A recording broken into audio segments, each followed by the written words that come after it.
Hello guys, welcome to the channel. இன்னைக்கு நம்ம எதை பத்தி பேச போறோம்னா, Stephen Fleming and Ruturaj Gaikwad 2 பேரும் சேர்ந்து ஒரு கேப்டன்சி அண்ட் கோச் ஜாயின் பண்ணாங்க. அந்த ஒரு காம்போ அவங்க ஒரு மெகா ஆக்ஷன்ல என்னென்னலாம் தப்பு பண்ணியிருந்தாங்க, அதை வந்து இப்போ எப்படி அவங்க ஒத்துக்கிட்டாங்க அப்படின்ற மாதிரி நம்ம அந்த கான்வர்சேஷன் பார்க்க போறோம். அவங்களோட ஒப்பீனியன்ஸ் சொல்லியிருந்தாங்க இந்த சீசனை பத்தி. லாஸ்ட் இயர் எப்படி போச்சு, இந்த சீசன் எப்படி ஸ்டார்ட் ஆயிருக்குன்ற மாதிரி. இனிஷியல் தாட்ஸ் ப்ரோ, உங்களுக்கு அவங்க மெகா ஆக்ஷன்ல எப்படி பண்ணியிருந்தாங்க, உங்களோட ஒப்பீனியன்ல நீங்க சொல்லுங்க. மெகா ஆக்ஷன் நான் என்ன நினைக்கிறேன்னா, ஐ திங்க் அங்க வந்து ஒரு ஆஸ்பெக்ட மட்டும் ஃபோக்கஸ் பண்ணி போன மாதிரி இருந்துச்சு. இப்ப பேட்டிங் நல்லா இருக்குன்னா பவுலிங் இல்ல, பவுலிங் நல்லா இருக்குன்னா பேட்டிங் இல்ல. லாஸ்ட் இயர் பேட்டிங்கே இல்ல, அவங்க பேட்டிங்கே இல்ல, பவுலிங் ஓரளவுக்கு இருந்துச்சு. இந்த வட்டம் பவுலிங் இல்ல, பேட்டிங் இருக்கு. ஒரு ஆஸ்பெக்ட் ஃபோக்கஸா போறாங்க. நீங்க லாஸ்ட் 2 இயர்ஸா பாத்தீங்கன்னா வந்து ஒரு ஹேஷ்டாக் ட்ரெண்ட் ஆகுது, சாக் ஃபிளமிங் அப்படின்னு. அதை பத்தி நம்ம பேசுவோம் டீடைலா. ஸோ ஓவரால் லாஸ்ட் 2 சீசன் வந்து ரொம்ப இந்த சீசன் வந்து 2 மேட்ச் தான் ஏர்லி கால் தான். பட் அவங்க தப்பு பண்ணிருக்காங்க மெகா ஆக்ஷன்ல. நம்ம கண்டிப்பா அது அவங்க ஒத்துக்கிட்டு தான் ஆகணும். ஒரு ஆள் ஒத்துக்கிட்டாரு, இன்னொரு ஆள் வந்து டிஃபெண்ட் பண்ணாரு. அதை பத்தியும் நம்ம பார்ப்போம் என்னன்னு. கார்த்திக் ப்ரோ, நீங்க அந்த ஒத்துக்கிட்டாருல தப்பு பண்ணுன்றத அந்த ஸ்லைட்ல இருந்தே நம்ம ஸ்டார்ட் பண்ணிக்கலாம்.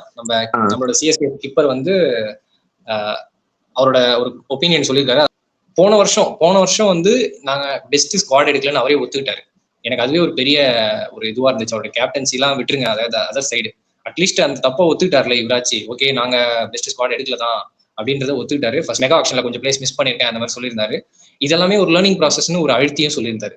அதனால வந்து என்டையர் ஆக்ஷன் சைக்கிள், அதாவது 2025, 26, 27 இந்த 3 வருஷமே அது ரிசல்ட் வந்து நீங்க மெகா ஆக்ஷன்ல மிஸ் பண்ணீங்கன்னா உங்களுக்கு அது வந்து அப்படியே தெரியும் அப்படின்ற மாதிரி அவர் சொல்லியிருக்காரு.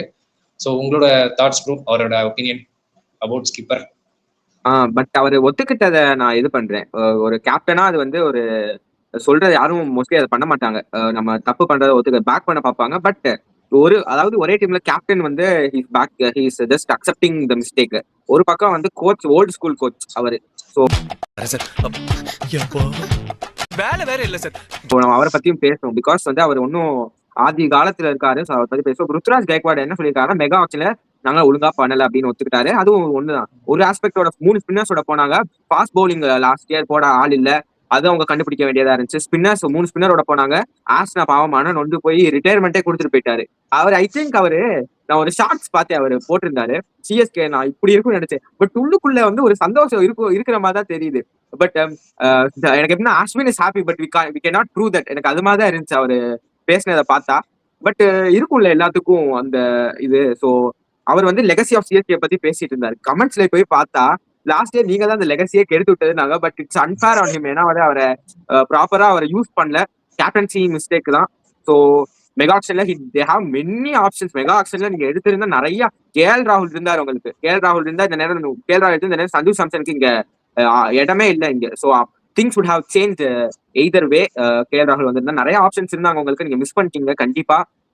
பவுலிங்லயும் உங்களுக்கு ஆப்ஷன்ஸ் நிறைய இருந்துச்சு. ஒரு ஃபாரின் நல்ல ஒரு எக்ஸ்பிரஸ் பவுலர் எடுத்துருக்கலாம். ஆப்ஷன் இந்த சீசன் பாத்தீங்கன்னா மிஸ்டேக்ஸ் ரெக்டிஃபை பண்ண ட்ரை பண்ணாங்க. மிஸ்டேக் மேல மிஸ்டேக் பண்ண ட்ரை பண்றாங்க அவங்க. சோ அதை பத்தி நீங்க பேசுறீங்க கார்த்திக் ப்ரோ, இந்த பாயிண்ட் டச் பண்ணிருங்க. எனக்கு சில கொஸ்டின்ஸ் இருக்கு. அவங்க லாஸ்ட் இயர் மெகா ஆக்ஷன்ல 2025ல அந்த ஒரு பிளேயர்ஸ்க்கு போனது, அந்த சைட் ஆஃப் பிளேயர்ஸ் ஒரு மாதிரி கொஞ்சம் அவங்களோட பிரைம்லாம் முடிஞ்சு போன டைம்ல போயிட்டு அவங்க எடுக்க பார்த்தாங்க.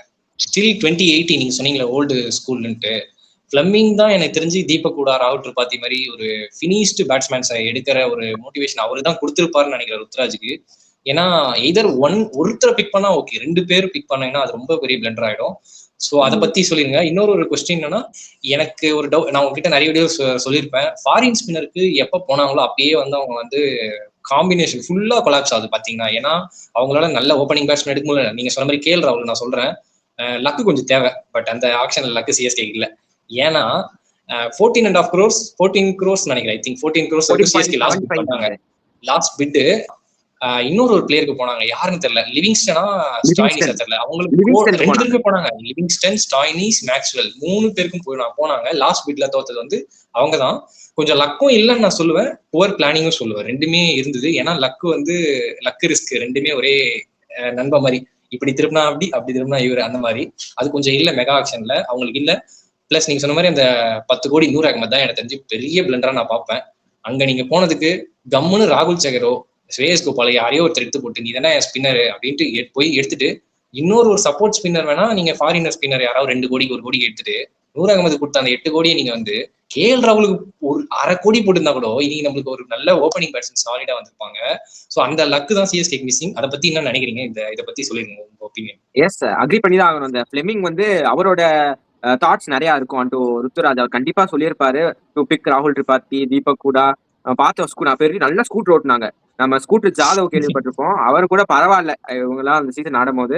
சோ ஒரு வேர்ஸ்ட் மூவா தான் நான் பாக்குறேன். ஃபாரின் ஸ்பின்னர் ஒரு சப்போர்ட் ஸ்பின்னர் ஒரு 2020 ஒரு டீக்ஸனா பண்ணார்ல, ஒரு நல்லா வந்து அவர் பாத் பிளேல வந்து போடுவாரு. அவர் கண்டிப்பா ரோல 33 ரன், 1 விக்கெட், 4 ஓவர் நல்லா போட்டு முடிச்சிருவாரு. அப்படியே இம்பாக்ட் பண்ணிப்பாங்க. இம்பாக்ட் சப் ரூல் வந்தோடனே. ஏன்னா வந்து அவரெல்லாம் நீங்க ஃபீல்ட்ல வச்சா அவ்வளவுதான், ஃபீல்டிங்லேயே நீங்க தோத்துடுவீங்க மேட்ச் மைத் டிக்ஸனா. சோ அவர் அந்த மாதிரி யூஸ் பண்ண உங்களுக்கு ஒரு ஸ்ட்ரெயிட்டாவே அந்த மெயின் ஸ்பின்னரே ஃபாரின் ஸ்பின்னர். அந்த ஃபாரின் காம்பினேஷன் ஒன்னு இருக்கு. சிஎஸ்கேக்கு வந்து பெஸ்டா ஒர்க் அவுட் ஆயிருக்கு. நான் உங்களுக்கு ஒரு இது சொல்றேன். Subramaniam Badrinath X CSK player actually வந்து ஒரு ருத்ராஜ் கைக்வாட் அதே தான் ஒரு கமெண்ட் சொல்லியிருப்பாரு. நாங்க எப்பப்பெல்லாம் ஓப்பனிங் எங்களுக்கு நல்லா இருக்கும் நாங்க வந்து சக்சஸ் ஆயிக்கிறோம்னு வந்து ஆக்சுவலி டே பிஃபோர் ஸ்டே சொன்னாரு. அதுக்கு வந்து சுப்பிரமணியம் பத்ரிநாத் வந்து நீங்க அப்போ ஓப்பனர் மட்டும் சக்சஸ் ஆகல, மிடில் ஓவர்ஸ் தான் சக்சஸ் ஆனாங்க அப்படின்னு ஒரு மட்டமான ஒரு ஸ்டேட்மெண்ட் கொடுப்பாரு. பட் வந்து ஏன்னா அவர் யூடியூப் சேனல் வேற லெவல்ல சொல்லி வச்சிருக்காரு. அவர் யூடியூப் சேனல் வந்து நம்பர் 4 ருத்ராஜ் சொல்லி வச்சிருக்காரு. சோ அப்பவே தெரியும் எவ்வளவு சூப்பரான கமெண்டேட்டர் உங்களுக்கு தெரியும். இத பத்தி உங்க தாட்ஸ் என்ன?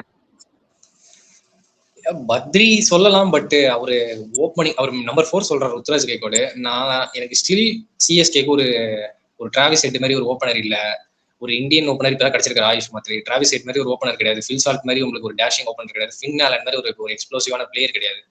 ஸோ அங்கதான் எனக்கு தெரிஞ்சு ப்ராப்ளம் வருது. அவர் கூட ஒருத்தர் வந்து ஃபுல் இன்னிங்ஸ் ஆடுற மாதிரி ஒரு பிளேயர் லைக் விராட் கோலி எடுத்துக்கோங்களேன். ஆர்சிபில அவர் ஒரு 2 ஆடிடுவாரு, இன்னொரு 2ல வந்து அந்த டேஷிங் ஓப்பனர் இருப்பாங்க, நல்லா சுத்துவாங்க, பட்டுச்சுன்னா அடிச்சு பிரிச்சிருவாங்க, நீங்க மேன் ஆஃப் த மேட்ச் வாங்கிட்டு போயிடுவாங்க. அந்த மாதிரியான ஒரு எக்ஸ்பேக்டரோட ஒரு ஓப்பனர் நம்ம விட்டுறோம். மெகா ஆக்ஷன்ல விட்டோம் ஆக்சுவலி 2025ல. நம்ம ஃபில் சால்ட்டுக்கு போனோமான்னு தெரியல, பட் நிறைய பிளேஸ் இருந்தாங்க. உங்களுக்கு ஃபாரின் பேட்டர்லாம் ரொம்ப கம்மி விலைக்கு போவாங்க எப்பயுமே மெகா ஆக்ஷன்ல Indian batters, Indian fast bowlers நிறைய ரேட்டுக்கு போவாங்க. நான் பார்த்த வரைக்கும் எல்லா ஜெனரல் மெகா ஆக்ஷன்ல பார்த்த வரைக்கும் உங்களுக்கு மினி ஆக்ஷன்ல தான் உங்களுக்கு பேட்டர்ஸ் அதிகமா போவாங்க. ஃபாரின் பேட்டர்ஸ் மினி ஆக்ஷன்ல தான் அதிகமா போவாங்க. ஃபாரின் ஓப்பனிங் பேட்டர் அந்த மாதிரி பிளேஸ்லாம், ஃபாரின் ஓப்பனிங் பவுலர்ஸ்லாம் மினி ஆக்ஷன் நிறைய போவாங்க. பட் அங்கதான் என்ன பண்ணிட்டாங்க இவங்க, நூர் அகமதுக்கு 10 கோடி கொடுத்தாங்க பாத்தீங்களா. ஃபாரின் பிளேயருக்கு என்னைக்கு நீங்க மெகா ஆக்ஷன்ல, நான் ஸ்பின்னர்னு சொல்ல வரல, நீங்க ஃபாரின் மெகா ஆக்ஷன்ல நீங்க 10 கோடிக்கு மேல எந்த ஓவர்சீஸ் பிளேயர் மேல நீங்க போடுறீங்கன்னா உங்க சோழி அங்கேயே நான் முடிஞ்சிச்சுன்னு தான் சொல்லுவேன். ஏன்னா அங்கேயே கத்தம். ஏன்னா அதுக்கப்புறம் உங்களுக்கு வந்து மற்ற 7 ஃபாரின் கோட்டா ஸ்லாட் நீங்க ஃபில் பண்றதுக்கு எப்படியோ ஒரு 40ல இருந்து 45 நீங்க கொடுத்தே ஆகணும். அங்கேயே உங்களோட 70% ஆஃப் த பர்ஸ் அமௌண்ட் காலி ஆயிடுது. அதை வச்சு நீங்க எங்க நல்ல இந்தியன் பிளேயர்ஸ் எடுப்பீங்கன்னு எனக்கு ஒரு கொஸ்டின் வருது. ஸோ அங்கதான் ஃபிளெமிங் என்ன பண்ணிருக்கணும், ஒரு 7 வரைக்கும் பாத்துக்கலாம். அதுக்கப்புறம் கூட உங்களுக்கு நல்ல ஆப்ஷன்ஸ் எல்லாம் வெளியில இருந்துச்சு. உங்களுக்கு அசரங்க மாதிரி ஒரு பிளேயர்லாம் இருந்தாரு, பேட்டிங்கா ஆடுவார், அவரை ட்ரை பண்ணியிருந்தா கூட நல்ல ஆப்ஷனா இருந்திருக்கும். அவரோட ஆட்டிடியூட் எனக்கு பிடிச்சிருந்தது. ஆனா அவரெல்லாம் ட்ரை பண்ணல. இவங்க நூர் அகமது தான் வேணும் அப்படின்னு போய் போனாங்க. அதோட பிரதிபலிப்பு தான் இப்ப இந்த சைக்கிள்ல நமக்கு தெரியுது. அவரை குறை சொல்ல, அவர் வந்ததுனால காம்பினேஷன் அடி வாங்குது. எனக்கு காம்பினேஷன் அடி வாங்கினா நூர் அகமது எனக்கு நல்ல பிக் தான் நான் சொல்லுவேன். நான் வந்து அந்த நீங்க ஓபனர்ஸ் பத்தி பேசுனீங்க, அந்த லிஸ்ட் கூட நான் சொல்லிடுறேன் எவ்வளவு பேர் இருந்தாங்க. பின்னாலன் இருந்தாரு, பின்னாலன், பென் டக்கெட், ஜார்டன் காக்ஸ் ஒரு சூப்பரான ஆப்ஷன் என்னை பொறுத்தவரை. இப்ப ஆர்சிபில இருக்காரு, அவர் வந்து ஓப்பனிங்ல அவர் நல்லா பெர்ஃபார்ம் பண்ணிருக்காரு. டொமஸ்டிக்கும் கூட உசல்மென் நிறைய பேர் இருக்காங்களே, டிம் சைஃபர்ட், உங்களுக்கு லிஸ்ட் பெருசா போய்கிட்டு இருக்கு. அந்த மாதிரிதான் உங்களுக்கு மேத்யூ பிரெட்ஸ்கா எடுத்து போட்டிருக்கலாமே. மேத்யூ பிரெட்ஸ்காவெல்லாம் என்னமா ஸ்பார்க் காட்டாரு மேத்யூ பிரெட்ஸ்கா. நிறைய பேரு அண்டர் ரேட்டடா நிறைய பேர் இருக்காங்க. செடிக்வெல்லா அட்டல்னா ஆப்கானிஸ்தான்ல ஒருத்தர் இருக்காரு, டெல்லி கேபிட்டல்ஸ் ரீப்ளேஸ்மெண்டா சைன் பண்ணாரு. எஸ்ஏ டு கிளாஸா விளையாண்டாரு. சிஎஸ்ஏக்கு ஏத்த பிளேயர் மாதிரி என்ன பார்த்தவரை சிஎஸ்க்கு ஒரு ஏத்த பிளேயர் மாதிரி தெரிஞ்சாரு. ரஹ்மனுல்லா குர்பாஸ் இருந்தாரு, பில் சால்ட் இருந்தாரு. அதெல்லாம் விட்டுட்டு எனக்கு ஓப்பனர் ராகுல் திரிபாதி, ரச்சின் ரவீந்திரா. ராகுல் திரிபாதி இப்படி கையாட்டினாதான் எங்களுக்கு வந்து சக்சஸ் ஆகும்னா நீங்க அவ்வளவுதான் மண்ணை கவ வேண்டியதான். ஸோ நான் இவ்வளவு ஆப்ஷன்ஸ் இருந்தாங்க உங்களுக்கு. பவுலிங்லயும் நிறைய பேசர்ஸ் வந்தாரு, அவங்களையே நீங்க எடுத்து போடல. கலீல் அஹ்மத் நான் வந்து ஸ்டில் வந்து நான் முதல் 2 மேட்ச் பார்த்தவரை கலீல் அஹ்மத் டிடன்ட் போல் ரொம்ப மோசமா போடல. ஏன்னா வந்து அவருக்கு அந்த ஸ்விங் எல்லாம் இருக்கு, பட் அந்த length matters, line and length matters. So அதை மட்டும் அவர் இம்ப்ரூவ் பண்ணிட்டாரு. கலீல் அஹ்மத் வந்து பழைய கலீல் அஹ்மத் தான் இந்த வருஷம் ரிட்டைன் ஆவாருன்னு தோணுது. ஸோ உங்க தாட்ஸ் ஆன் திஸ்? அடுத்து வந்து நம்ம ஃபர்தர் ஃபிளெமிங் டாக்குக்கு போயிடலாம். எனக்கு நீங்க சொன்ன மாதிரி இந்த ஃபாரின் ஓப்பனர்ஸ்ல வந்து ஃபின்னால இல்லைன்னா டீம் சைட் யாராவது ஒருத்தர் ட்ரை பண்ணிக்கலாம். ஏன்னா அவங்க ஆல் ஓவர் லீக்ஸ்ல அவங்க வந்து ஆடிட்டு இருந்தாங்க. 2025லயே கொஞ்சம் ஒரு மாதிரி ஃபார்ம் பண்ணிட்டாங்க. லாஸ்ட் 2 இயர்ஸ் தான் அவங்க வந்து ஒரு பிரைம் ஃபார்ம்ல இருக்காங்க. அந்த டைம்ல தான் ஏதாவது ஒரு பிளேயர் எடுத்து போட்டு ட்ரை பண்ணியிருக்கலாம். அங்க ட்ரை பண்ணியிருந்தா என்ன நடந்திருக்கும்னா, நம்ம பவர் பிளேல 3 விக்கெட்லாம் விட்டுருக்க மாட்டோம். ஒரு 45-50 அடிச்சுட்டு தான் 2 விக்கெட்டே விட்டுருப்போம். அந்த மாதிரி இருந்தா பிரச்சனை இல்லை நம்மளுக்கு. 30-3 22-3 இருந்தா அது ரொம்ப மீள்றது ரொம்ப பிரச்சனை இருந்தது. ஸோ ஒரு நல்ல ஒரு டெவஸ்டேட்டிங் ஓப்பனர் இப்போ காலகட்டத்தில் T20ல ஆடக்கூடிய ஒரு ஓப்பனர் நம்ம மிஸ் பண்றோம். ஏன்னா பிகாஸ் ஆஃப் ஓல்டு ஸ்கூல் ஃபிளமிங்கோட ஸ்ட்ராட்டஜி தான். அவரை குறை சொல்ல, ஒரு ஸ்ட்ராட்டஜி வந்து ரொம்ப போரா இருக்கு. இன்னமும் அந்த பிரதாப் ப்ரோ சொல்லியிருந்தாலும் போன வீடியோல எல்லாரும் அவன் எல்லாம் 70-80 அடிக்கிறான், நம்ம மட்டும் 30-40 அடிக்கிறோம்ல. அந்த ஒரு மைண்ட் செட்டை மாத்தணுன்றதுக்காகவே ஏதாவது ஒரு நல்ல டேஷி ஓப்பனரா இந்த ஆப்ஷன்ல கூட ட்ரை பண்ணிருக்கலாம். நீங்க வந்து மேத்யூ ஷாட் எடுத்தது போல மேத்யூ ஷாட் எடுத்தாங்க, பட் யூஸ் பண்ணல. அவர் வந்து யூஸ் பண்ண போறது இந்த டீம் எப்படியுமே.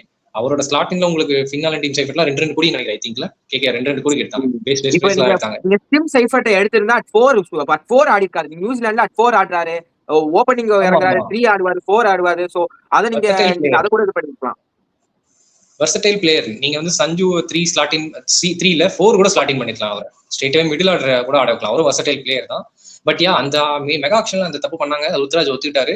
நம்ம நெக்ஸ்ட் நம்ம ஓல்டு ஸ்கூல் ஃபிளமிங்க்கு போயிடலாம். அவர் வந்து இப்பதான் வந்து 2024ல இருக்காரு. நான் அது ஏன் நான் உங்களுக்கு ஒரு ஸ்லைடு போட்டு காட்டுறேன். அந்த ஸ்லைடு பாத்துருங்க. அதுக்கு முன்னாடி நான் அவரு ஆக்ஷன்ல வந்து இந்த மாதிரி லுங்கிங்கிடி அதுக்கப்புறம் வந்து பத்திரானா இவங்களுக்கு எல்லாம் ஏன் பர்சீவ் பண்ணல அப்படின்ற மாதிரி அவரு ஒரு விளக்கம் கொடுத்திருந்தாரு. அதை பத்தி கேட்டதுக்கு ஒரு நிமிஷம்.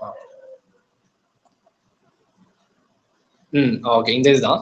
இந்த இதுல பாத்தீங்கன்னா அவர்கிட்ட என்ன கேட்டிருந்தாங்கன்னா இங்கிடி அண்ட் பத்திரானா இவங்களெல்லாம் ஏன் விட்டுட்டு நீங்க நல்ல நல்ல போலர்ஸ்க்கு இருந்தாங்களே, உங்களுக்கு fast bowlers pool of players நிறைய பேர் இருந்தாங்களே underrated, like Muzarabani, Ngidi, அதுக்கப்புறம் பாத்தீங்கன்னா ஜேக்கப் டஃபி 2 கோடி, அதெல்லாம் வந்து ஒரு கிரைமா பண்ணாங்க. அதுக்கு பதிலாக போய் ஃபோக்ஸ் எல்லாம் எடுத்தாங்க. ஃபோக்ஸ், மேட் ஹென்ரிலாம் அந்த மாதிரி ஒரு மாதிரி அவங்க எல்லாம் வந்து ஐபிஎல் லெவல்ல ஒரு எக்ஸ்பேக்டர் கிரியேட் பண்ணுவாங்களா, ஒரு புத்துணர்ச்சி எடுத்து வருவாங்களா சிஎஸ்கே அட்டாக்குன்னு கேட்டீங்கன்னா இல்லதான். பட் அதுக்கு அவர் கொடுத்த விளக்கம் என்னன்னா, அந்த டைம்ல அவங்க வந்து அவர் பார்த்த டைம்ல வந்து அந்த ஆக்ஷன் அப்ப ஃபார்ம்ல இல்லைன்றா இருப்பா. இது என்னால புரிஞ்சுக்கவே முடியல. இங்கீடியே நீங்க ஃபார்ம் இல்லைன்னா SA20ல நீங்க தான் கோச்சு. நீங்க பால் ராயல்ஸ்க்கு அகேன்ஸ்டா ஆடும்போது பால் ராயல்ஸோட அந்த ஊர்லயே நல்லா போட்டு திருப்புலியா போடுவார், ஸ்பின்னா போடுவார். பவர் பிளேல இருந்து எண்ட் ஓவர் வரைக்கும் 24 பால் 24 ஸ்கோர் பால். அவரை போயிட்டு நீங்க வந்து அவரால் ஹெவி பால்ஸும் போட முடியும், மறந்துடக்கூடாது. ஹெவி பால்ஸும் சடனா போடுவாரு, திடீர்னு ஒரு பால் போடுவாரு. அவர் மாதிரி பிளேயர் ஃபார்ம் இல்லைன்னு சொல்றாரு. பத்திரானா கூட ஐ அண்டர்ஸ்டாண்ட், அவருக்கு கொஞ்சம் ஃபிட்னஸ் கன்சர்ன் இருந்தது, ஆக்ஷன் மாத்தினாரு, ஜேஎஸ்கே கார்டினார் ஒரு மாதிரி புரான இயர் போச்சு. But Jacob Duffy or someone like Ngidi யாரா எடுத்துக்கலாம், அதை பத்தி உங்க ஒப்பீனியன்ஸ்?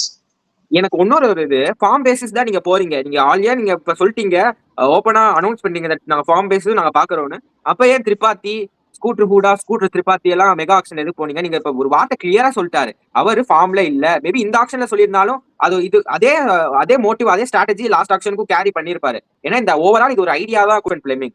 ஸோ வந்து அப்பயே ஓல்டு நம்ம ஸ்கூட்டர் திரிபாத்தி, ஜடேஜா, விஜய் சங்கர் இவரெல்லாம் எதுக்கு போறீங்க ஃபார்ம்ல? கலீல் ஃபார்ம்ல இருந்தாரா பிஃபோர் ஐபிஎல்? இல்ல. இப்ப இந்த வருஷம் பாத்தீங்கன்னா இந்த வருஷம் சில பிக் பாத்தீங்க, Matt Henry was not in great form. Jack Foakes நமக்கு யாருன்னே தெரியாது. அடுத்ததான் எல்லாரும் யூடியூப்ல போய் ஜாக் ஃபோக்ஸ் பவுலிங் அப்படின்னு போட்டு பாக்குறாங்க. ஜாக் ஃபோக்ஸ் எடுத்து Matthew Short was not in great form. Lungi Ngidi ஃபார்ம்ல இல்ல. என்ன சவுத் ஆப்பிரிக்கா காலகாலமா எல்லா சீரீஸ்லயும் இருப்பாரு. இன்ஜுரி டக்குன்னு அவர் ரெக்கவர் ஆயிருவாரு இன்ஜுரியில. உங்களுக்கு 2018, 2019, 2020, 2021 4 வருஷம் பிராவோட நிறைய ஒர்க் பண்ணிருக்காரு. இந்த பிராவோட ரோல் இன் சிஎஸ்கே என்ன? 12, 14, 16, 20 அந்த மாதிரி போர்ஸ் போட்டு நீங்க லுங்கிங்கிடி அந்த ரோல்ல யூஸ் பண்ணியிருந்தா I think they have succeeded lot. So அவங்க அதை மிஸ் பண்ணிட்டாங்க. ஸ்டீவன் பிளமிங் எனக்கு என்னமோ அது ஒத்துக்கவே முடியாது. என்ன ஃபார்ம்ல இல்ல, ரொம்ப ஓவரா டிஃபெண்ட் பண்ற பச்சை டிஃபென்ஸ் இது பேரு. ஸோ ஸ்டீவன் பிளமிங் வந்து இன்னொரு கொஸ்டின் இருக்கு. நான் இன்னும் சில அண்டர்ரேட்டட் பிளேயர்ஸ் சொல்றேன், அதோட நம்ம அடுத்த ஸ்லைடு போயிடலாம். ஆடம் மில்லே இருந்தாரு. ஆடம் மில்லே வந்து இவங்களுக்கு எடுத்திருக்காங்க ப்ரீவியஸா, ஒரு சீசன் ரிப்ளேஸ்மெண்டா வந்தாரு. அவரும் அன்சோல்டா தான் போனாரு. உங்களுக்கு அதோட இன்னொரு பெட்டர் ஆப்ஷன் நான் சொல்றேன், அது முஜிபுர் ரஹ்மான். உங்களுக்கு தீக்ஷனா மேல நம்பிக்கை இல்ல, சரி Mujibur Rahman same kind of player. அவரும் பால் ராயல்ஸ்ல பாத்தீங்கன்னா நல்லா 4 ஓவர்ல இல்ல பவர் பிளேல வச்சு வெதிக்கிடுவாரு. அந்த ஒரு carrom ball and off spin போட்டு அவரோட வேரியேஷன்ல நான் சென்னையில கூட பார்த்தேன், நேர்லயே போயிட்டு ஃபின்னாலன் டீம் சைட் சொல்லி எடுத்தாரு, அசல்ட்டா எடுத்தாரு. ஸோ பவர் பிளேல உங்களுக்கு வந்து ஒரு அட்ரஸ் பண்ணிக்கலாம். 2 கோடி, ஜஸ்ட் 2 கோடி, ஒரு பிட்டு கூட போடல. அந்த மாதிரி பிளேயர்ஸ்க்கு அவர் ஒரு ஃபீல்டர் தான், ஒத்துக்கிறேன். தீக்ஷனா கைண்ட் ஆஃப் பிளேயர் தான். பட் அந்த பவர் பிளேல ஒரு எக்ஸ்பெக்டரை கொண்டு வரல. உங்களுக்கு ஒரு 60 ரன் போற இடத்துல ஒரு 10 ரன் கம்மி பண்ணி ஒரு 50 ஆக்கி கொடுப்பாரு. அந்த மாதிரி ஒரு அண்டர்ரேட்டட் பிளேயர் இருந்தாரு. அதுக்கப்புறம் நவீன் உலக், அது கூட நல்ல ஆப்ஷனா இருந்திருக்கும். ஏன்னா அவரும் நல்ல ஸ்லோ ரன்ஸ் எல்லாம் வச்சிருக்காரு. செப்பாக்கு செட் ஆகும், அவரை ட்ரை பண்ணல. பாருங்க நான் சொல்ற ஆப்ஷன்ஸ் எவ்வளவு வருது உங்களுக்கு. அடுத்தது பாத்தீங்கன்னா இன்னொரு ஒரு பிளேயர் சொல்லணும்னா இந்த லான்ஸ் மாரிஸ்ன்ற ஒரு எக்ஸ்பெக்டரான ஒரு பேஸ் பவுலர். 150 கிளிக்ஸ் எல்லாம் போற ரீசெண்டா டெஸ்ட் டேபிள் எல்லாம் பண்ணியிருந்தாரு அவங்களுக்கு. அந்த மாதிரி பிளேயர்ஸ் இருந்தாங்க. பிளெஸிங் முசரபானி, பிளெஸிங் முசரபானி எல்லாம் பாத்தீங்கன்னா அந்த ஹைட், அந்த அட்வான்டேஜ் எல்லாமே வந்திருக்கும். அண்ட் டெவால்ட் ப்ரூவிஸ்க்கே இவங்க போல ஆக்சுவலி அந்த 2025 மெகா ஆக்ஷன்ல. ஏன்னா அந்த சீசன் தான் எம்ஐக்கு நல்லா பண்ணி தான் திருந்தி அடி வாங்கி அவர் ரிப்ளேஸ்மெண்டா கொண்டு வந்தாங்க. அப்படி அப்பயே எடுக்கல, ஏன்னா அப்பயே ஒரு நல்ல ஃபார்ம்ல தான் இருந்தாரு. ஸோ அங்கதான் விட்டுட்டாங்க இவங்க. சில ஒட்டினில் பாட்மேன் 2025 SA20 நல்லா பண்ணிட்டு இருந்தாரு. ஒட்டினில் பாட்மேன் அவரெல்லாம் வந்து ஒரு சான்ஸ் எங்க ஒரு பேக்கப் போலராச்சு எடுத்துருந்துருக்கலாம், பட் அவங்க பண்ணல. ஸோ இவ்வளவு பெரிய பிளண்டர்ஸ் பண்ணிருக்காங்க. நான் சொன்ன லிஸ்ட் கம்மி தான் அண்டர்ரேட்டட் பிளேஸ். இவங்கலாம் உங்களுக்கு ஓரளவுக்கு தெரிஞ்ச பிளேஸ். நீங்க SA20 இது ஜஸ்ட் ஃபாரினர்ஸ் மட்டும் நான் சொல்றேன். ஏன்னா அந்த சீசன்ல ஃபாரினர்ஸ் புவரா எடுத்தாங்க, ரொம்ப புவரா எடுத்தாங்க. இந்த சீசனும் அதே மாதிரி தான் பண்ணிருக்காங்க. ஸோ ஃபாரின் பிளேயர் செலக்ட் பண்றது எவ்வளவு முக்கியம் அப்படின்ட்டு நீங்க அது மட்டும் சொல்லிருங்க. அடுத்த ஸ்லைடு போயிடலாம். மெகா ஆக்ஷன்ல தப்பு பண்ணாங்க, இந்த ஆக்ஷனும் தப்பு பண்ணாங்க. 2 ஆக்ஷன்லயுமே தப்பு பண்ணிருக்காங்க. ஃபாரின் ஸ்லாட்ஸ் கரெக்டான ரோல் கிளாரிட்டியோட எடுக்கல. அண்ட் அவங்கள ஆடவும் வைக்க மாட்டாங்க, டிராப்பும் பண்ணிடுறாங்க ஒரு மேட்ச்ல. அதை பத்தி சொல்லுங்க, அடுத்தது போயிடலாம். ஃபாரின் காம்பினேஷன் இந்த 12 தான் வந்து உங்களோட ஹோல் பெர்ஃபார்மன்ஸை இம்பாக்ட் கொடுக்கும். எந்த டீம்ல ஃபாரின் பிளேயர் ஒழுங்கா பண்ணலையோ அந்த டீம் வந்து கண்டிப்பா ஜெயிக்காது. ஸோ வந்து ஃபாரினர்ஸ் ஆர் கீ. ஏன்னா வந்து 4 பேர் ஆட முடியும், நீங்க ஸ்பின்னர் போகக்கூடாது. ஏன்னா வந்து ஆல்ரெடி இந்தியாவில் ஸ்பின் ப்ராடக்ட் நிறைய ஸ்பின்னர்ஸ், ஒரு 100 ஸ்பின்னர்ஸ் இருக்காங்க, 101 எடுத்து போட்டுக்கலாம். ஸ்பின்னர்ஸ்க்கு டிமாண்ட் இல்ல. ஆக்சுவலி ஆல்ரவுண்டர்ஸ் என்ன டிமாண்ட்னா, நம்ம இந்தியாவில் பாத்தீங்கன்னா ஃபாஸ்ட் பவுலிங் ஆல்ரவுண்டர்ஸ் அதிகமா இருக்க மாட்டாங்க. நீங்க ஒரு 5 பேர் சொல்லுங்க. நான் வந்து கார்த்திக் ப்ரோட்ட ஒரு கொஸ்டின் கேட்கறேன் டக்குன்னு. ஒரு 5 ஃபாஸ்ட் பவுலிங் ஆல்ரவுண்டர் சொல்லுங்கன்னா நீங்க சொல்லுங்க. இப்ப சும்மா ட்ரை பண்ணுங்க. ஹர்திக் பாண்டியா அவரை விட மாட்டாங்க, எம்ஐல பிடிச்சு போட்டாங்க. மத்தபடி சொல்ல போனா விஜய் சங்கர்லாம் நான் கருத மாட்டேன். விஜய் சங்கர், நிதிஷ் ரெட்டி ஆல்ரவுண்டரா கருத மாட்டேன். ஆள் இல்ல, ஒன்னில ஆள் இல்ல, யாருமே இல்ல. சோ எல்லா டீம்லயும் ஒரு ஃபாஸ்ட் பவுலிங் ஒரு ஆல்ரவுண்டர் இருக்கிறது இஸ் வெரி எக்ஸ்ட்ரா குஷன். இன்னொரு வந்து பேட்டர்ஸ், டாப் குவாலிட்டி பேட்டர்ஸ் நீங்க எடுத்து போடணும். ஏன்னா வந்து ஓவர்சீஸ் ஆப்ஷன் வந்து 4னா 40 பேர், 40 ஓவர்சீஸ் வந்து சாரி 8 எவ்வளவு ஓவர்சீஸ் ஆப்ஷன் எடுக்க முடியும் டோட்டலா வந்து உங்களுக்கு 8 பேர் எடுக்கலாம். 25ல 80 ஆப்ஷன்ஸ் வந்து டோட்டலா ஓவர்சீஸ் பிளேயர் கிட்டத்தட்ட அந்த ஆப்ஷன் லிஸ்ட்லயே ஒரு 300-400 பிளேயர்ஸ் இருக்காங்க. ஸோ உங்க டாப் ஓவர்சீஸ் பிளேயர் தான் நீங்க எப்பயும் எடுக்கணும். ஸோ அதை நீங்க மிஸ் பண்ணிட்டீங்க இந்த சீசனு. ஸோ ரச்சின் ரவீந்திரா வந்து is not very reliable. And ஓப்பனிங்ல உங்களுக்கு அந்த ஒரு பேஷிங் ஸ்டார்ட் வேணும். ரச்சின் ரவீந்திரா, ராகுல் திரிபாதி, ஹூடா 3 பேரை வச்சு நீங்க நல்லா வந்து 50 km/h ஸ்கூட்டர் வேணா ஓட்டலாமே தவிர தப்பெல்லாம் ஜெயிக்க முடியாது. சோ அங்க ஒரு தப்பு பண்ணிருக்காங்க. பெஸ்ட் காம்பினேஷன் டு கோ வந்து அந்த 2024 காம்பினேஷன். எனக்கு என்னமோ Dwayne Bravo big miss for CSK. நம்ம டுவேன் பிராவோ இந்த வரைக்கும் நம்ம டெத் பவுலிங் பத்தி நம்ம பேசினதே கிடையாது. 2022 தான் என்ன ஆச்சு, இந்த முகேஷ் சௌத்ரி வந்து மனசு டோட்டல் சீசனுக்கு எடுத்து விட்டாப்ல அந்த டெத் பவுலிங்ல. டுவேன் பிரிட்டோரியஸ் ஒரு ஆப்ஷனா நான் சூஸ் பண்ணிருப்பேன். ஏன்னா 2022ல பேட்டிங் அந்த நீங்க மும்பை மேட்ச் ஞாபகம் இருக்குமா உங்களுக்கு தெரியல, அந்த 17 runs in 9 balls அதுதான் அந்த மேட்ச் டிசைட். ஜேதவ் உனாட்கட் கடைசி ஒரு ஜேதவ் உனாட்கட் போடுவாரு, அதுக்கு முந்தின ஓவர் யாரோ போடுவாங்க, அந்த ஓவரை பிரிச்சிருவாரு டுவேன் பிரிட்டோரியஸ். அதனாலதான் தோனியே அடிச்சாரு. ஸோ பவுலிங்கும் ரொம்ப பேடா போடல, ஸ்லோயர் ஒன்று வச்சிருக்காரு. அவரும் டுவேன் பிராவோக்கு ஒரு பர்ஃபெக்ட் ரீப்ளேஸ்மெண்ட் மாதிரி தான். எப்ப இந்த டுவேன் பிராவோ அப்பல இருந்தே கொஞ்சம் அந்த 7 லைட்டா எட்டி பார்க்க ஆரம்பிச்சிருச்சு. பத்திரானா போனது வந்து 7 பெரிய சனி ஆயிருச்சு. ஸோ வந்து சென்னை சூப்பர் கிங்ஸ் வந்து up to make up choices for upcoming contest. Overseas combination நான் எப்படி போவேன்னா, ஒரு ஓப்பனர், ஒரு ஃபாரின் ஃபாஸ்ட் பவுலிங் ஆல்ரவுண்டர், மிடில்ல மேபி ஒரு ஆளு. அடுத்து ஸோ என்னோட காம்பினேஷன் சொல்லிடுறோம். நான் வந்து அந்த அவங்க பொசிஷன்ல இருந்தேன்னா நான் வந்து ஒரு 2 ஃபாரின் பேட்டர் எடுப்பேன். ஒருத்தர் வந்து இன்னொருத்தருக்கு பேக்கப், அவர் விக்கெட் கீப்பராகவும் இருந்தா எனக்கு இன்னொரு ஒரு அட்வான்டேஜ். எனக்கு அப்படி இருந்ததுன்னா சப்போஸ் என்னோட விக்கெட் கீப்பர் இன்ஜுரி ஆகிறாரு, என்னோட மெயின் இந்தியன் விக்கெட் கீப்பர் அவர் உள்ள ஸ்டார்டிங் அப்படியே வச்சுட்டு அந்த ஓப்பனர் அப்படியே வெளியே தள்ளிடுவேன். இன்னொரு வந்து ஒரு 3 ஆல்ரவுண்டர் போயிடலாம். ஸோ இப்போ 5 பேர் உங்களுக்கு காம்பினேஷன் செட் ஆயிடுச்சா. நான் ஃபாரின் ஸ்பின்னரே எடுக்க மாட்டேன். ஃபாரின் ஸ்பின்னரே எனக்கு தேவையே கிடையாது. அவன் ரஷித் கானா வந்தாலும் சரி, யாரா இருந்தாலும் சரி, எனக்கு தேவையில்லை. எனக்கு 3 ஃபாஸ்ட் பவுலர்ஸ், 2 பேர் கன் மாதிரி எடுத்துட்டு 3வது ஃபாரின் ஃபாஸ்ட் பவுலர் ஒரு அண்டர் ரேட்டட் லைக் ஒரு சமீரா அந்த மாதிரி ஒரு பவுலர் எடுத்துக்கலாம். சமீரா, முஸ்தபிசூர் அந்த மாதிரி பர்கர் யாண்ட்ரே பர்கர் அந்த மாதிரி ஒரு அன்னோன் கமாடிட்டி மாதிரி ஒரு ஐபிஎல் ஆடாத ஒரு பிளேயர் கொடுத்து சான்ஸ் கொடுத்து அவர் க்ரூம் பண்ணலாம். அந்த மாதிரி போகணும் ஃபாரின் காம்பினேஷன். பட் அவங்க அந்த மாதிரி போல, அதனாலதான் இப்ப ஸ்ட்ரகிள் பண்றாங்க லாஸ்ட் 2 years. ஃபாரின் காம்பினேஷனே கண்டுபிடிக்க முடியல, 11 செட் பண்ண முடியல இந்தியன்ஸ் வச்சு. சோ நீங்க உங்க ஃபாரின் காம்பினேஷன் மட்டும் சொல்லிருங்க. இப்படி பண்ணிருந்தா மேபி பெட்டரா இருந்திருக்கும் சிஎஸ்கேக்கு. அது பண்ண தவறிட்டாங்க. நான் ஃபர்ஸ்ட் வந்து ஒரு ரெண்டு ஃபாரின் பிளேயர்ஸ், ஓப்பனர் ஒன்று, அவருக்கு ஒரு பேக்கப். எனக்கு மோஸ்ட்லி நான் அந்த பேக்கப் சப்போஸ் ஒரு இன்ஜுரினா அந்த பேக்கப் தான் உள்ள சொருகணும். ஸோ அந்த மாதிரியே நான் போயிருவேன். இன்னொரு வந்து ஒரு ஃபாஸ்ட் பவுலர், ஒரு எக்ஸ்பிரஸ் ஸ்பேஸ் ஒரு 145+ போடக்கூடிய ஒரு பவுலர், அவருக்கு ஒரு பேக்கப். அடுத்து வந்து ஒரு ஃபாஸ்ட் பவுலிங் ஆல்ரவுண்டர், அவருக்கு ஒரு பேக்கப்.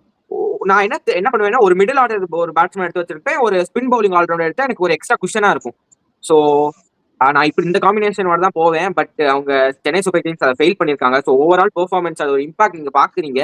லாஸ்ட் இயர் பாத்தீங்கன்னா லாஸ்ட் இயர் நீங்க பாத்தீங்கன்னாவே உங்களுக்கு கரெக்டா தெரியும். நீங்க ஜேமி ஓட்டன் உள்ள வராரு, ஜேமி ஓட்டன் வெளில போறாரு. எனக்கு இன்னொரு ஒரு பெரிய கன்சர்ன் என்ன ஆச்சுன்னா, நான் வந்து நோட் பண்ண வரைக்கும் 5 பேர் யார் யாரெல்லாம் மெகா ஆக்ஷன்ல ரீடைன் பண்ணணும் அவன் எல்லாமே வந்து மண்ணதான் கவனம். அது உங்களுக்கு நான் பெஸ்ட் எக்ஸாம்பிள் நான் சொல்றேன். எம்ஐ 5 பேர் ரீடைன் பண்ணான், கடைசியில தான் பிளே ஆஃப்ஸ் போனாங்க. அதுவும் அவங்க கிட்ட 5மே குவாலிட்டியான பிளேயர்ஸ் இது ரீடைன் பண்ணலாம், அவங்க அஃபோர்ட் பண்ணலாம். சிஎஸ்கே அஃபோர்ட் பண்ண முடியாது அந்த மாதிரி இதெல்லாம், ஏன்னா அது பெரிய பிளெண்டர். ஏன்னா நீங்க இன்ஜுரி அவரை பத்திரான ஆன் அண்ட் ஆஃபா இருக்க போறாரு, அவரோட எக்ஸிகியூஷன் அப்படின்னு இருக்க மாதிரி பிளேயரை வந்து நீங்க 18 கோடி கொடுத்து ரீடைன் பண்ணது, நீங்க ஆக்ஷன்ல விட்டுருந்தா 5 கோடிக்கு எடுத்துட்டு போயிருக்கலாம். யாரும் வரமாட்டான் பத்திரானாக்கு. உங்களுக்கு ஸ்ட்ராட்டஜி தான். ஏன்னா ஃபாரின் பிளேயர் மெகா ஆக்ஷன்ல ரேட்டு போக மாட்டான். நீங்க எடுத்து பாருங்க யார் போயிருக்கான்ட்டு. எக்ஸப்ஷனலா யாராவது ஒருத்தர் போயிருப்பாங்க, லைக் பேட் கமின்ஸ் மாதிரி பிளேயர் போயிருக்கலாம், மிச்சல் ஸ்டார்க் போயிருக்கலாம், அவர் போயிருக்கலாம். ஸோ எக்ஸப்ஷனல் எக்ஸ்பேக்டர் தான் போவாங்க. உங்களுக்கு பத்திரானா ஒரு மாதிரி ஃபிட்னஸ் இஷ்யூ இருக்குன்னு எல்லா கோச்சும் எல்லா கேப்டன்ஸ்க்கும் தெரியும். ஸோ போக மாட்டாங்க, அஃபோர்ட் பண்ண மாட்டாங்க அவ்வளோ பிரைஸ்லாம். நீங்க 7 கோடிக்கு அசால்ட்டா புடிச்சு போட்டுருந்தீங்கன்னா அந்த ஒரு 10 கோடியில 18ல ஒரு 7னா ஒரு 10 கோடி உங்களுக்கு பேங்க்ல வருது இல்ல, அதை வச்சு நீங்க நிறைய பிளேயர்ஸ் ரிட்டைன் பண்ணலாம். பட் அங்க கொஞ்சம் தவறு பண்ணிட்டாங்க. 5 பிளேயர்லாம் ரிட்டைன் பண்ற அளவுக்கு பண்ணிருக்க கூடாது சிஎஸ்கே. மினிமம் ஒரு 3 to 4 பண்ணியிருந்தா ஒரு ஸ்லாட் 18 கோடியை மட்டும் ஓப்பன்ல விட்டு இருந்திருக்காங்கன்னா கரெக்டா இருந்திருக்கும். அங்க பத்திரா நான் ரீட்டைன் பண்ணி கொஞ்சம் சொதப்பிட்டாங்கன்னு தான் நான் சொல்லுவேன். ஏன்னா அங்க வந்து கொஞ்சம் மாட்டினாங்க அந்த இதுலதான். சோ அந்த தப்பு மட்டும் பண்ணாது இருந்தா இந்த மெகா ஆக்ஷன் நல்லா போயிருந்துருக்கலாம். 5 பேர் ரீட்டைன் பண்ணதுனால ஒரு 8 கோடி வந்து டிடெக்ட் பண்றாங்க வேற பர்ஸ்ல. இப்ப அதுவும் போயிடுச்சு. இப்ப போனது எவ்வளவு? போனது 47 கோடி. அவங்க என்ன அண்டர்ரேட்டட் போயிருக்க போறாங்க. வேற யாராச்சும் ஃபார்ம்ல வேற யாரும் இல்ல போன வருஷம் அப்படின்னு பார்த்தே தான் போவாங்க. வேற ஓல்டு யாரு பழைய பிளேயர்னு பார்த்து ஃபைஸ் ஃபசல்னு ஒருத்தர் இருப்பாரு, அவருக்கு ஒரு 40 வயசா எடுத்து போடு. வேற யாரு ஃபார்ம்ல இல்ல போய் எடுத்து போடு. மணிஷ் பாண்டே என்ன கேட்க ட்ரேட் வாங்குவோமா, வாங்குவோம். அந்த டீல்லாம் பேசி முடிச்சுட்டு தான் அவர் வேலை பார்த்துருப்பாங்க. இல்ல ஜஸ்ட் நான் சொல்றேன், வெறும் 47 கோடியும் 50 கோடி ரேஞ்சில் தான் போனாங்கன்னு நினைக்கிறேன். மெகா ஆக்ஷன்ல போய் நீங்க 50 கோடிக்கு எல்லாம் போறது வந்து எவ்வளவு பெரிய பிளண்டர்னு நான் சொல்ல வரேன். ஜஸ்ட் எக்ஸ்பிளைனிங் பிளண்ட் அவ்வளவு பெரிய பிளண்டர் பண்ணாங்க ஆக்ஷன் முன்னாடி. 50 கோடி தான் நீ மெகா ஆக்ஷன்லேயே வரனா, நீ எங்கிருந்து 50 கோடி வச்சு நல்ல 8 ஃபாரினர் நீங்க சொல்ற மாதிரி நல்ல கன் பிளேஸ் எடுக்க முடியும்? எங்கிருந்து உங்களுக்கு இந்தியன்ஸ் எடுக்க போறீங்க? இதுல 50ல 10 கோடி தூக்கி ஃபாரின் ஸ்பின்னருக்கு போட்டேன். 40 கோடியில நீ டீம் எடுக்கணும், 24 பேர் எடுக்கணும். 10 கோடி உனக்கு அங்கேயே உனக்கு 20 கோடி காலி. மீதி 30 கோடிக்கு நல்ல எக்ஸ்ட்ராடினரி ஃபாரின் பிளேயர்ஸ் எடுக்கணும். Opener Indian batsman, mid finisher, ஒரு backup spinner, Indian fast bowlers யாருமே கிடைக்கல. அவங்க அதனாலதான் செகண்ட் ஸ்டின்ட்டுக்கு போனாங்க. இன்னொரு விஷயம் பாத்தீங்கன்னா, அவங்களோட 3 ஸ்பின்னரும் சேர்த்து போட்டா ஜடேஜா ஒரு 18 கோடி, 100 அகமது ஒரு 10 கோடி, அஸ்வின் 10 கோடி, 38 கோடிக்கு உங்க ஸ்பின்னர்ஸ்க்கு மட்டும் இன்வெஸ்ட் பண்றீங்களே, என்ன மாதிரி ஒரு ஸ்ட்ராட்டஜி நம்மளுக்கு இதுலயே தெரியணும். ஏன்னா ஐபிஎல் நம்மளுக்கு தெரிஞ்சிச்சு டர்னிங் ட்ராக் எல்லாம் தரது கிடையாது. ஆனஸ்டா சொல்லுங்க, 2024 இருந்து ரெக்கார்ட்ஸ் கூட இருக்கு, நீங்க போய் பாருங்க. டர்னிங் ட்ராக் தர மாட்டாங்க. யாரெல்லாம் 6 கொடுக்காத போடுறாங்களோ அந்த ஸ்பின்னர்ஸ் தான் இப்ப நல்லா பண்ணிட்டு இருக்காங்க. அதாவது டிஃபென்சிவா போடுற ஸ்பின்னர்ஸ். ஆர்சிபிக்கு போன வருஷம் பாத்தீங்கன்னா சுரேஷ் சர்மா நல்லா போட்டார் அந்த ரோல். குணால் பாண்டியா போட்டுருவார், லெஜண்ட் ஆஃப் தி சார் அவர் சொல்லுவார்ல. சுரேஷ் சர்மா போட்டாரு. முன்னாடி காலத்துல 2024ல வருண் சக்கரவர்த்தி விக்கெட்டும் எடுப்பாரு, டிஃபென்சிவாவும் போட்டு அவங்களுக்கு நல்லா பண்ணி கொடுத்துருவாரு. அந்த மாதிரி ஸ்பின்னர்ஸ் தான் நல்லா சக்சஸ் ஆயிருக்காங்க ரீசென்ட் இயர்ஸ்ல. உங்களுக்கு போயிட்டு நீங்க ஃபாரின்ல இருந்து ஒருத்தனை கூட்டு வரனா கூட்டு வந்தீங்கன்னா வேலைக்கு வருது. அது வந்து ஒரு மாதிரி மெத்தனமான ஸ்ட்ராட்டஜி தான் அது. அங்க வந்து பெரிய பிளண்டர் தான் பண்ணிட்டாங்க எனக்கு தெரிஞ்சு. ஏன்னா நீங்க மினி ஆக்ஷன்ல உங்களுக்கு 47 கோடியோட வரீங்க, மெகா ஆக்ஷன்ல போய் 50 கோடியோட வரீங்க. இதுலயே உங்களுக்கு பெரிய டிஃபரன்ஸ் தெரியுதா? நான் சொல்றது அண்டர்ஸ்டாண்ட் ஆகுதுல உங்களுக்கு? மெகா ஆக்ஷன்ல அட்லீஸ்ட் 60 to 70 crores வச்சுக்கிட்டாதான் ஒரு லக்ஸுரி. ஒரு பிளேயருக்கு கொஞ்சம் அஃபோர்ட் பண்ணலாம், ஒரு பிளேயருக்கு கொஞ்சம் கம்மியா அஃபோர்ட் பண்ணலாம். நீங்க நினைச்ச பிளேயர்ல 4ல 3 எடுக்கலாம். இப்ப இவங்க வந்ததுக்கு 1-2 தான் எடுத்தாங்க. இன்னொரு ஒரு 2 பிளேயர் மிஸ் பண்ணிட்டாங்க, ஒரு நல்ல எக்ஸ்பெக்டர். ஆனா இந்த கேஸ் வந்து 2022ல கிடையாது. 2020 மெகா ஆக்ஷன்ல காம்பினேஷன் மட்டும் தான். கான்வே எப்ப உள்ள தோனி கேப்டன்சி எடுத்து கான்வே எப்ப உள்ள கொண்டு வாங்க, ஃபார்ச்சூன் மாறுது. ஜஸ்ட் ஒரு மூவ் தான் அந்த டோட்டலா சேஞ்ச் பண்ணும். பட் பிளேயர்ஸ் வைஸ் கரெக்ட் பண்ணாங்க 2022. இந்த காம்பினேஷனால தான் தோத்தாங்க. பட் ஆனா இது அந்த கேஸ்ல இல்ல. பட் 2022ல நீங்க ஆனஸ்டா சொல்லுங்க, நம்மளோட பர்ஸ் வேல்யூ எவ்வளவு இருக்கும்? கண்டிப்பா 50 கோடிலாம் இல்ல. 50 கோடிலாம் இல்லவே இல்ல. 2022ல கம்மியா இருக்கும். கம்மியா தான் இருக்கு. பட் இந்த அளவுக்கு இருக்காதுன்னு சொன்னேன். 50 கோடிக்கெல்லாம் போல. எல்லா டீமுமே நல்ல பர்ஸ் அமௌண்டோட வந்தாங்க. யாரெல்லாம் நல்ல பர்ஸ் அமௌண்டோட வந்தாங்க? ஆர்சிபி, பஞ்சாப். இவங்க எடுத்த ஸ்குவாட் பாத்தீங்களா, கன்னு மாதிரி இருந்ததா? இவ்வளவு ரிலீஸ் பண்ணியிருந்தாலும் 2 பேர் தான் ரிட்டைன் பண்ணியிருந்தாங்க. ஈவன் அவங்க சிராஜ கூட டிராப் பண்ணியிருந்தாங்க, அவரோட இம்பார்ட்டன்ட் பிளேயர் 2018ல இருந்து 24 வரைக்கும். சோ அதுதான் சொல்ல வரேன். அவங்க வந்து ஆக்ஷன்ல பர்ஸ்ல கம்மியா போனதே மிஸ் பண்ணிட்டாங்க. அவங்க பிளேயர்ஸ் எடுக்கலன்னு எனக்கு இருந்தது லக் ரிஸ்க், அது 2 இருக்கு. அதுல எனக்கு தெரிஞ்சு பர்ஸ் அமௌண்ட் மெகா ஆக்ஷன்ல கம்மியா போனது பெரிய பிளண்டர். அதுதான் ஃபர்ஸ்ட் பிளண்டர். அங்க இருந்து ஸ்டார்ட் ஆச்சு நம்மளோட ப்ராப்ளம்ஸ். அது கேப்டன்சில ரிஃப்ளெக்ட் ஆச்சு, கோச் மேல வந்தது, பிளேயர் செலெக்ஷன்ல வந்தது, அப்படியே ஒரு சுத்தினே இருந்தது ஒரு வட்டமா.